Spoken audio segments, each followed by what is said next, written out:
नबी पाक सल्लल्लाहु ताला अलैहि वसल्लम ने फरमाया, शाबान मेरा महीना है, रमजान मेरे रब का महीना है। इतनी बरकतों वाला महीना, इतनी शानों वाला महीना माह रमजान। आपने कुछ बातों का बड़ा ही ख्याल रखना है।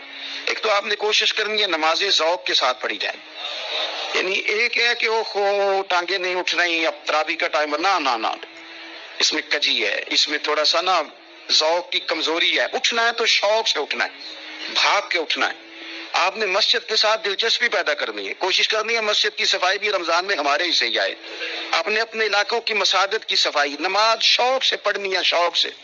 आपने रमजान मुबारक में कोशिश करनी है कि आप ये कहें कि ज्यादा से ज्यादा मैं ना दूसरों को नवाज सकूं, मैं ना चुपके से पहुंचूं किसी गरीब पर, खुद से जाऊं और रमजान से पहले जाऊं, ताकि वो पहला रोजा जो उसने रखना है ना, वो उसी लंगर से रखे जो मेरे हिस्से में आए।